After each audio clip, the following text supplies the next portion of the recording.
दोस्तों, भारत की स्वर कोकिला लता मंगेशकर इस दुनिया को अलविदा कह चुकी हैं। सुर सम्राट जी का इस दुनिया को छोड़ जाना उनके चाहने वालों का दिल तोड़ गया है। लता जी अपने गानों और सुरीली आवाज़ के लिए तो जानी ही जाती हैं।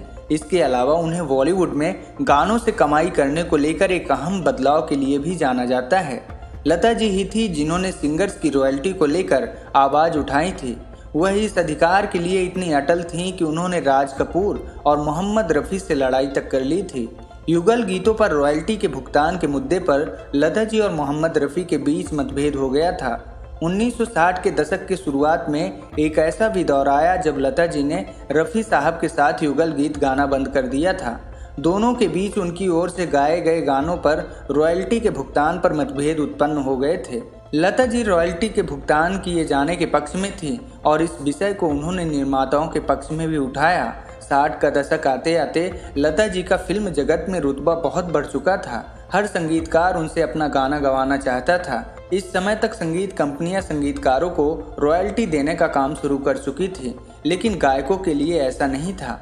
नतीजा विदेशों के तर्ज पर संगीतकार हर साल हजारों रुपए रॉयल्टी कमाते थे, लेकिन गायकों को एक पैसा भी नसीब नहीं होता था। इसी बात पर लता जी ने मुहिम छेड़ दी कि यदि संगीतकारों को रॉयल्टी मिलेगी तो गायकों को भी रॉयल्टी मिलनी चाहिए। लता जी को उम्मीद थी कि रफ़ी साहब उनका समर्थन करेंगे, लेकिन ऐसा हुआ नहीं। रफ़ी साहब का सोचना था कि हम कला के पुजारी हैं, हमने गाना गा दिया, उसका पैसा हमें मिल गया तो फिर उस गाने पर हमारा कोई हक नहीं बनता। जब रॉयल्टी को लेकर गायकों की एक बड़ी मीटिंग हुई तो बहस होने लगी और रफ़ी साहब ने गुस्से में ऐलान कर दिया कि वो आज के बाद लता जी के साथ गाना ही नहीं गाएंगे। इस बात पर लता जी ने भी कह दिया कि वो भी आज के बाद रफ़ी साहब के साथ कोई गाना नहीं गाएंगी। इसके बाद 1963 से लता जी और रफ़ी साहब 3 से 4 वर्ष तक साथ में कोई गाना नहीं गाए। इस अवधि में लता जी ने महेंद्र कपूर के साथ गाना शुरू कर दिया, जबकि सुमन कल्याणपुरी ने रफ़ी साहब के साथ गाना शुरू कर दिया था।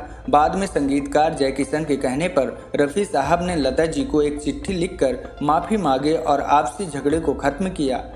1967 में संगीतकार एस.डी. बर्मन के लिए एक संगीत समारोह में दोनों फनकारों ने स्टेज पर फिर से साथ में गाना गाया। लता जी की रॉयल्टी को लेकर छेड़ी गई लड़ाई की ही बदौलत अब गायकों और लिरिक्स राइटर दोनों को रॉयल्टी मिलती है, जो सिंगर्स के कमाई का अहम जरिया है। इसके बाद लता जी एक बार फिर रॉयल्टी को लेकर भिड़ गईं और इस मर्तबा सामने थे राज कपूर साहब। लता जी का राज कपूर से भी रॉयल्टी को लेकर झगड़ा हुआ।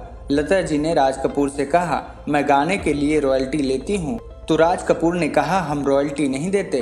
फिर लता जी ने कहा मैं तो रॉयल्टी लेती हूँ। साथ ही एक प्रोड्यूसर का भी नाम ले दिया जिन्होंने रॉयल्टी का पेमेंट किया था। इस पर राज कपूर ने कहा, लता जी आप राज कपूर से उनकी तुलना कर रही हैं, मैं राज कपूर हूँ। तो लता जी ने राज कपूर से कहा, मैं यहाँ बिजनेस करने नहीं आई हूँ, मैं गाने आई हूँ। मेरे लिए वो प्रोड्यूसर भी उतने ही बड़े हैं जितने बड़े आप हैं। मैं भी लता मंगेशकर हूँ, लेकिन ना तो राज कपूर रॉयल्टी के लिए माने और ना ही बगैर रॉयल्टी के लता जी गाना गाने के लिए मानी। इसके बाद जब राज कपूर ने 1-2 फिल्में की लेकिन बात नहीं बनी तो राज कपूर फिर लता जी के पास गए और उन्हें उनके द्वारा गाए गानों के लिए रॉयल्टी देने के लिए राजी हुए। तो दोस्तों, ये थी लता जी, रफ़ी साहब और राज कपूर के बीच का किस्सा। मिलते हैं फिर एक फिल्मी स्टोरी के साथ। नमस्कार।